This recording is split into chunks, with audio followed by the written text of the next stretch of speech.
चिंतामणि पार्श्वनाथ मम सर्वकार सिद्धिं कुरु स्वाहा। ओम ह्रीं चिंतामणि पार्श्वनाथ मम सर्वकार सिद्धिं कुरु स्वाहा।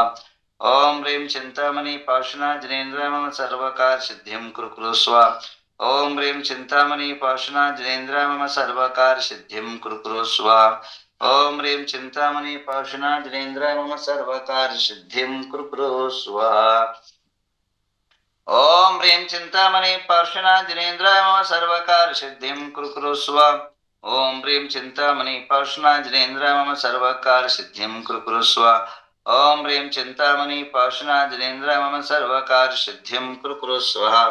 ओम ह्रीं चिंतामणि पार्श्वनाथ मम सर्वकार सिद्धिं कुरु स्वाहा। ओम ह्रीं चिंतामणि पार्श्वनाथ मम सर्वकार सिद्धिं कुरु स्वाहा। ओम ह्रीं चिंतामणि पार्श्वनाथ मम सर्वकार सिद्धिं कुरु स्वाहा। ओम ह्रीं चिंतामणि पार्श्वनाथ मम सर्वकार सिद्धिं कुरु स्वाहा। ओम ह्रीं चिंतामणि पार्श्वनाथ मम सर्वकार सिद्धिं कुरु स्वाहा। ओम ह्रीं चिंतामणि पार्श्वनाथ मम सर्वकार सिद्धिं कुरु स्वाहा। ओम ह्रीं चिंतामणि पार्श्वनाथ मम सर्वकार सिद्धिं कुरु स्वाहा। ओम ह्रीं चिंतामणि पार्श्वनाथ मम सर्वकार सिद्धिं कुरु स्वाहा। ओम ह्रीं चिंतामणि पार्श्वनाथ मम सर्वकार सिद्धिं कुरु स्वाहा। ओम ह्रीं चिंतामणि पार्श्वनाथ मम सर्वकार सिद्धिं कुरु स्वाहा। ओम ह्रीं चिंतामणि पार्श्वनाथ मम सर्वकार सिद्धिं कुरु स्वाहा। ओम ह्रीं चिंतामणि पार्श्वनाथ मम सर्वकार सिद्धिं कुरु स्वाहा। ओम ह्रीं चिंतामणि पार्श्वनाथ मम सर्वकार सिद्धिं कुरु स्वाहा। ओम ह्रीं चिंतामणि पार्श्वनाथ मम सर्वकार सिद्धिं कुरु स्वाहा। ओम ह्रीं चिंतामणि पार्श्वनाथ मम सर्वकार सिद्धिं कुरु स्वाहा। ओम ह्रीं चिंतामणि पार्श्वनाथ मम सर्वकार सिद्धिं कुरु स्वाहा। ओम ह्रीं चिंतामणि पार्श्वनाथ मम सर्वकार सिद्धिं कुरु स्वाहा। ओम ह्रीं चिंतामणि पार्श्वनाथ मम सर्वकार सिद्धिं कुरु स्वाहा। ओम ह्रीं चिंतामणि पार्श्वनाथ मम सर्वकार सिद्धिं कुरु स्वाहा। ओम ह्रीं चिंतामणि पार्श्वनाथ मम सर्वकार सिद्धिं कुरु स्वाहा। ओम ह्रीं चिंतामणि पार्श्वनाथ मम सर्वकार सिद्धिं कुरु स्वाहा। ओम ह्रीं चिंतामणि पार्श्वनाथ मम सर्वकार सिद्धिं कुरु स्वाहा। ओम ह्रीं चिंतामणि पार्श्वनाथ मम सर्वकार सिद्धिं कुरु स्वाहा। ओम ह्रीं चिंतामणि पार्श्वनाथ मम सर्वकार सिद्धिं कुरु स्वाहा। ओम ह्रीं चिंतामणि पार्श्वनाथ मम सर्वकार सिद्धिं कुरु स्वाहा। ओम ह्रीं चिंतामणि पार्श्वनाथ मम सर्वकार सिद्धिं कुरु स्वाहा। ओम ह्रीं चिंतामणि पार्श्वनाथ मम सर्वकार सिद्धिं कुरु स्वाहा। ओम ह्रीं चिंतामणि पार्श्वनाथ मम सर्वकार सिद्धिं कुरु स्वाहा। ओम ह्रीं चिंतामणि पार्श्वनाथ मम सर्वकार सिद्धिं कुरु स्वाहा। ओम ह्रीं चिंतामणि पार्श्वनाथ मम सर्वकार सिद्धिं कुरु स्वाहा। ओम ह्रीं चिंतामणि पार्श्वनाथ मम सर्वकार सिद्धिं कुरु स्वाहा। ओम ह्रीं चिंतामणि पार्श्वनाथ मम सर्वकार सिद्धिं कुरु स्वाहा। ओम ह्रीं चिंतामणि पार्श्वनाथ मम सर्वकार सिद्धिं कुरु स्वाहा। ओम ह्रीं चिंतामणि पार्श्वनाथ मम सर्वकार सिद्धिं कुरु स्वाहा। ओम ह्रीं चिंतामणि पार्श्वनाथ मम सर्वकार सिद्धिं कुरु स्वाहा। ओम ह्रीं चिंतामणि पार्श्वनाथ मम सर्वकार सिद्धिं कुरु स्वाहा। ओम ह्रीं चिंतामणि पार्श्वनाथ मम सर्वकार सिद्धिं कुरु स्वाहा। ओम ह्रीं चिंतामणि पार्श्वनाथ मम सर्वकार सिद्धिं कुरु स्वाहा। ओम ह्रीं चिंतामणि पार्श्वनाथ मम सर्वकार सिद्धिं कुरु स्वाहा। ओम ह्रीं चिंतामणि पार्श्वनाथ मम सर्वकार सिद्धिं कुरु स्वाहा। ओम ह्रीं चिंतामणि पार्श्वनाथ मम सर्वकार सिद्धिं कुरु स्वाहा। ओम ह्रीं चिंतामणि पार्श्वनाथ मम सर्वकार सिद्धिं कुरु स्वाहा। ओम ह्रीं चिंतामणि पार्श्वनाथ मम सर्वकार सिद्धिं कुरु स्वाहा। बोले चिंतामणि पार्श्वनाथ भगवान की जय। आइए प्रभु को कोटि कोटि वंदन करते हुए प्रभु सकल कार्य की सिद्धि करे, मनोवांछित फल की प्राप्ति करे और सभी सुमेरु पर्वत का पंच कल्याण का कार्य संपूर्ण निर्विघ्न पूर्ण करे, ऐसी प्रभु से वंदन करते हुए और प्रभु से आशा करते हैं प्रभु आशीर्वाद प्रदान करेंगे। आइए अभी जो है हमारा जो जैन धर्म है विशाल और विराट है, उसकी सुरक्षा और उसकी आगे बढ़ाने के लिए दो लोगों का बड़ा महत्वपूर्ण योगदान रहता है, एक तो साधु एक श्रावक। जितने साधु श्रावकों को इम्पोर्टेंट है, महत्वपूर्ण है, उतना ही श्रावक भी समाज के लिए अति आवश्यक है। श्रावकों को तुच्छ या हीन समझना सबसे बड़ा मूर्खता है। साधु की हर चर्या, साधु की हर एक्टिट्यूड श्रावक के अधीन है, और श्रावक अगर न रहा तो साधु कहां से रहेंगे। आज केरला में जाइए आप, साधु लोग जाइए, बड़े ताकत वाले, बड़े बल वाले, बड़े ताकत वाले, बड़े प्रवक्ता बन के फिरते हैं, तो जाइए केरला में, दिखाइए अपने चमत्कार। क्योंकि वह केरला कभी अपना जैन समाज था पूरा हो गया, तमिलनाडु में गिने चुने गांव को छोड़ करके बाकी अपने प्रभा दिखाई। तो कहने का तात्पर्य मेरा इतना ही है कि श्रावकों की योगदान, श्रावकों का बलिदान, श्रावकों का भी जो है बड़ा महत्वपूर्ण रहा है हमारे समाज के अंदर। जैन धर्म कई समय पर श्रावकों ने भी बचाया है। अकलंक और निष्कलंक की कहानी सुनिए, और अकलंक और निष्कलंक में अकलंक के जो सगे भाई थे वो निष्कलंक थे। अकलंक एक पार्टी थे, निष्कलंक दो पार्टी थे। तो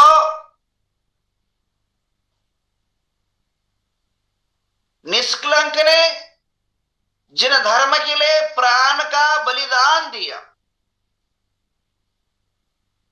तो ऐसे उस टाइम धर्म की रक्षण वे कर पाए जिन शासन को टिका पाए। तो बंधुओं, तो जिन न धर्मो धर्मे के बिना, धर्मात्मा के बिना धर्म टिक नहीं सकता है। तो हमें अपने इतनी जिम्मेदारियां होनी चाहिए कि हम श्रावकों की संख्या कैसे बढ़ाएं। हमारे बड़ा दुर्भाग्य और बड़ा ही जो है विचित्र समय है, हमारे बड़ी बड़ी सिटियों में जैन धर्म के अनुयायी श्रावक मुस्लिम हो रहे हैं। एक श्रावक का मेरी मुलाकात हुई, वो मुझे ही पटाने लगा मुस्लिम बनने के लिए, और खुद जैन था। ऐसे भी घटनाएं मैंने अपने लाइफ में देखा है। और कुछ ऐसे लोग हो चुके हैं, कृष्ण रूप में बदल चुके हैं, कुछ ओशो रूप में बदल चुके हैं, कुछ लोग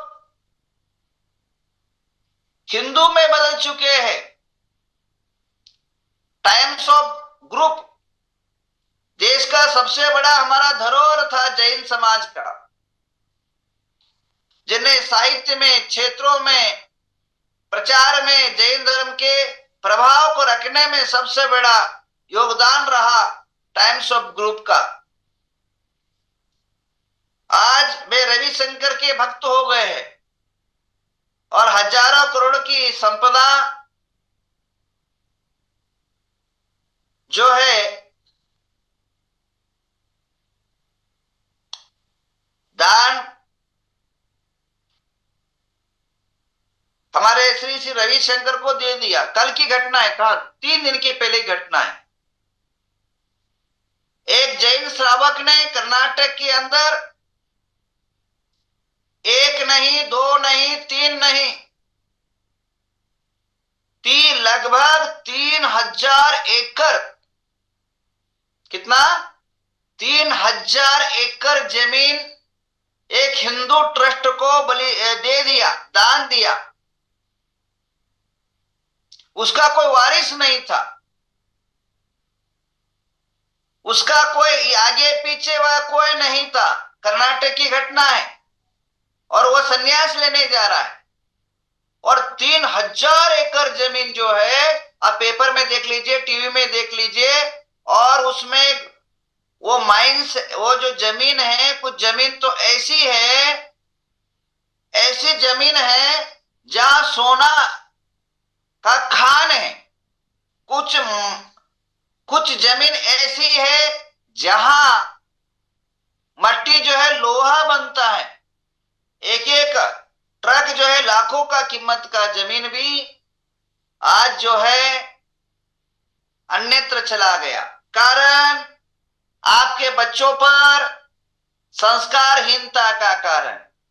आप अपने बच्चों को जिन धर्म से नहीं जोड़ पा रहे, इसका कारण आप हॉस्टलों में बच्चों को रखते हो, अन्य संस्कार से प्रभावित होकर के ये घटनाएं घट रही है।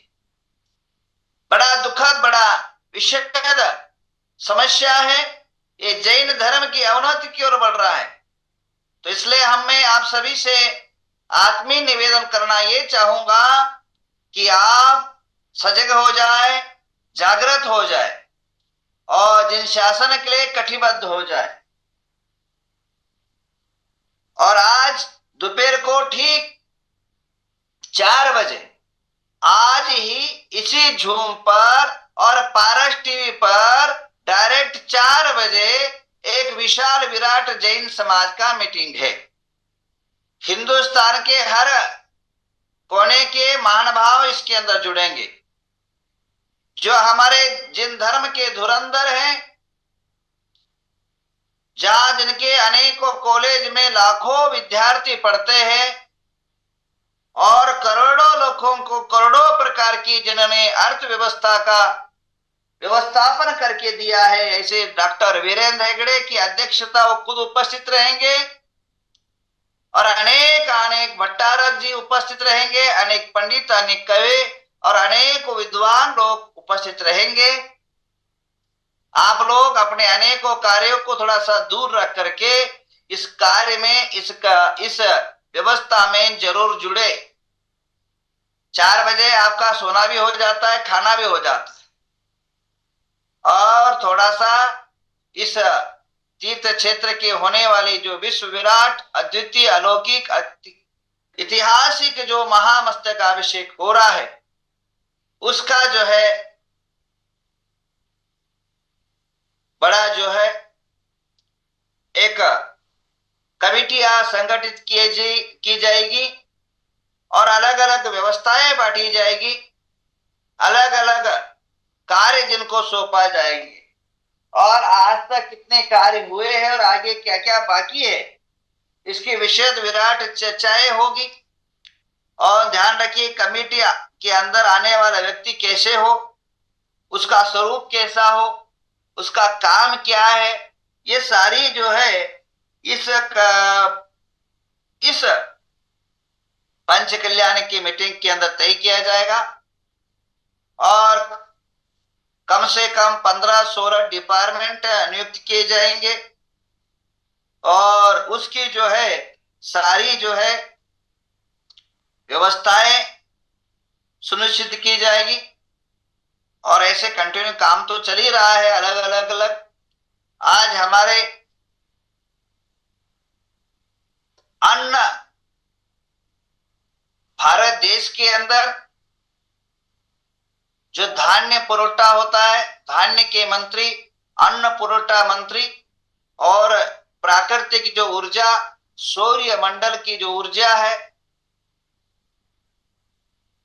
वह ऊर्जा के मंत्री, सौर्य ऊर्जा मंत्री, केंद्रीय कैबिनेट मंत्री और पूर्व में बीजेपी के अध्यक्ष रहे ऐसे प्रहलाद जोशी के साथ आज मीटिंग है। 18 तारीख को कर्नाटक के धारवाड़ डिस्ट्रिक्ट के जो पालक मंत्री हैं श्री संतोष लाड, कैबिनेट मिनिस्टर, उनके साथ मीटिंग है। ऐसे नित्य निरंतर मीटिंगें चल रही। आज दोपहर को एक 10 बजे अलग मीटिंग है और शाम को आपके साथ जनरल मीटिंग रहेगा। तो आप सभी लोग जनरल मीटिंग में जरूर भाग लें और अपनी सुझाव, अपनी विचारधारा, अपनी नई अनुचिंतन और कुछ हम जो बताएंगे और आप कुछ करना चाहेंगे तो जरूर जो है उसमें सहभागी सहकर, और आप सभी को आमंत्रण है इस कार्य के शैली में आइए और ऐसा व्यवस्थाओं में आप हाथ बटाए, ऐसी हमारी भावना है। समय कम रह गया है, कार्य ज्यादा है और साधुओं का विहार अगले महीने से विहार शुरू हो जाएगा। अलग अलग राज्यों से, राजस्थान से लेकर के महाराष्ट्र, तमिलनाडु, गुजरात, सभी जगह से साधु का नवग्रह तीर्थ के तरफ विहार शुरू हो चुका है, होगा। नवंबर 2 तारीख के बाद विहार साधु करेंगे और जहां जहां साधु आए वहां वहां सारी व्यवस्थाएं आप लोग बनाए। साधु आना ही एक दिवाली है और दिवाली के बाद तुरंत साधु आप सबके नगरों में आ रहे हैं तो उनका जरूर यथायोचित सत्कार करें। आचार्य ने कहा, इंद्र नदी स्वामी ने कहा, साधु अगर आ जाए तो क्या करना चाहिए? आगतम स्वागतम कुर्यात, गच्छतम न निवारेत, तिष्ठतम भिक्षाम कुर्यात, एष धर्मो सनातना। आगतम स्वागतम कुर्यात, अगर साधु आता है तो बड़े धूमधाम से उनकी स्वागत करना चाहिए। जाते समय उनके विहार में व्यवस्थाएं करना चाहिए। साधु रहते तो तिष्ठताम भिक्षाम कुर्यात, अगर रहते हैं तो साधुओं की भिक्षा आदि व्यवस्थाएं करना चाहिए। एष धर्म सनातन, यही जिन धर्म है, यही जिन शासन है, यही जो है अपना श्रावकों का कर्तव्य है। तो आइए आप सभी से विशेष आत्मीय निवेदन है। आज दोपहर को हजारों काम आपके घर के होंगे पर यह धर्म का कार्य है, धार्मिकता का कार्य है, आप सभी के लिए एक ऐतिहासिक कार्य है। तो आप इस मीटिंग के अंदर आप सभी लोग जो भी तन मन धन से जो भी आप लोग सहयोग कर सकते हैं जरूर करिए, ऐसी मेरी आप सबसे भावना है। और एक विशेषता यह है, यह कार्यक्रम के अंदर अनेकों कार्य फाइनल हो चुके हैं। क्या क्या फाइनल हो चुका है और क्या क्या भी बाकी है, ये सारे विस्तार से जानकारी थोड़ी बहुत दिया जाएगा। और इसके अलावा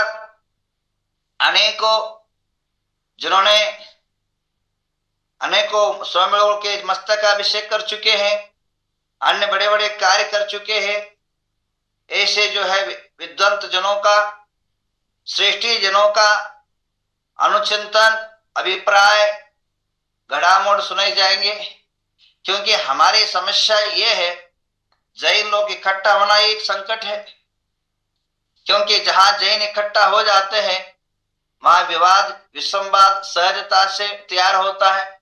उसके लिए एक बहुत बड़ी एक सुरक्षा एजेंसिया को सौंपा है और बहुत जो है कम से कम जो मस्तकाभिषेक हो रहा है, आज कल मीटिंग हुआ, टोटल मीटिंग के अंदर यह तय हुआ कि पार्किंग, भोजन की व्यवस्था 9 जगह की गई है और टोटल जो क्षेत्र की व्यापकता करेकर पूजा, मस्तकाभिषेक, हवन, यज्ञ कुंड अगर सब कुछ अगर मिलाया जाए तो 109 एकड़ के अंदर यह महामस्तकाभिषेक की योजना है।